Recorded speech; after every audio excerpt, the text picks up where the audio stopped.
नमस्कार.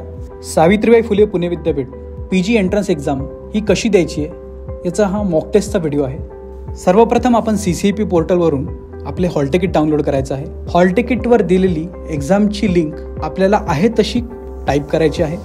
ती टाईप केल्यानंतर त्याच हॉल तिकीटवरचा युजर नेम आणि पासवर्ड आपल्याला टाईप करायचा आहे. आपण एकपेक्षा अधिक कोर्सेसला जर अप्लाय केला असेल तर त्या प्रत्येक कोर्सेसची लिंक आणि त्याचा युजर नेम पासवर्ड हा वेगवेगळा असणार आहे हे लक्षात घ्यायचं आहे. युजर नेम आणि पासवर्ड टाकल्यानंतर लॉग इन वर क्लिक करायचं. ते केल्यानंतर आपल्याला मॉक एक्झामिनेशन दिसेल. जर दिसत नसल्यास होम वर क्लिक करायचंय, तिथे आपल्याला दिसेल. त्यानंतर क्लिक केल्यानंतर आपल्याला जनरल इन्स्ट्रक्शन दिसतील. आपण जर डेस्कटॉप वापरत असाल तर डेस्कटॉपचा व्हिडिओ पाहायचा आहे, मोबाईल वापरत असेल तर मोबाईलचा व्हिडिओ पाहायचा आहे. त्यानंतर मॉक एक्झामिनेशनवर क्लिक करायचं आहे. आपल्याला जनरल इन्स्ट्रक्शन दिसतील टेस्ट बद्दलच्या, त्या एकदा संपूर्ण वाचायच्या आहे. त्यानंतर अटेम्प्ट क्विज किंवा रिअटेम्प्ट क्विज यावर क्लिक करायचंय. आपल्या कॅमेराचा आणि मायक्रोफोनचा ऍक्सेस इथे मागण्यात येईल, त्याला अलाउ करायचं आहे. त्यानंतर आपले व्हिज्युअल्स आपण कसं दिसणार आहोत हे आपल्याला समोर दिसेल. आपल्या मागे प्रकाश आहे तर आपण अशा ठिकाणी बसावे ज्या ठिकाणी आपला फोटो व्यवस्थित येईल. त्यानंतर टेक पिक्चरवर क्लिक करायचं. जर फोटो व्यवस्थित आला नसेल तर पुन्हा एकदा रिटेक करायचं. रिटेक केल्यानंतर पुन्हा स्टार्ट अटेम्प्टवर क्लिक करायचं. आपल्याला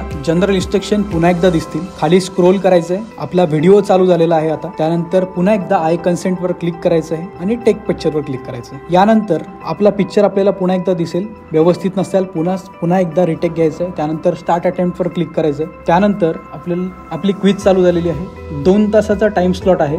या टाइम स्लॉट पर्यंत आपली ही क्विज चालू राहणार आहे. त्यानंतर आपल्याला जे योग्य वाटतील असे प्रश्न आपण सोडवायचे आहेत. या सर्व कोर्सेसला निगेटिव्ह मार्किंग अप्लाय होते. आपण कुठले प्रश्न सोडवले आहेत हे आपल्याला उजव्या बाजूला क्विज नेव्हिगेशन मध्ये दिसेल. आपण जर इतर टॅब वापरली, इतर ब्राउझर वापरला, कुठलंही नवीन ऍप्लिकेशन ओपन केलं, दुसरा मॉनिटर वापरला तर आपल्याला do not move away from active tab असा मेसेज देण्यात येईल. असा मेसेज 3 वेळा आल्यास आपली क्विज रद्द होईल याची दक्षता आपण घ्यायची. आपण आता प्रश्न सोडवायचे आहेत. आपण कुठलाही प्रश्न कधीही सोडवू शकतो. आपण 5वा प्रश्न सोडवला असता आपण पुन्हा पहिल्या प्रश्नाला जाऊ शकतो. प्रश्नाचे उत्तर आपण बदलू शकतो. नेक्स्ट वर जाऊ शकतो, प्रिव्हियसला जाऊ शकतो. आपल्या आजूबाजूला जर कोणी आढळलं, आपल्या मागे कोणी आलं किंवा आपण काहीतरी बोलतोय याची सुद्धा रेकॉर्डिंग आपल्याकडे असणार आहे. त्यामुळे असं आपण काही करू नये याची दक्षता घ्यायची आहे. असे आढळल्यास आपली एक्झाम रद्द होणार आहे हे लक्षात घ्यायचंय. त्यानंतर प्रश्न सोडवल्यानंतर आपण फिनिश अटेम्प्टवर क्लिक करायचंय. आपण जर मोबाईल वापरत असाल तर DND ऍक्टिव्हेट ठेवायचंय हे लक्षात ठेवायचंय. त्यानंतर फिनिश एक्झाम केल्यानंतर आपल्याला आपण जेवढे आन्सर दिलेत ते आपल्याला दिसतील.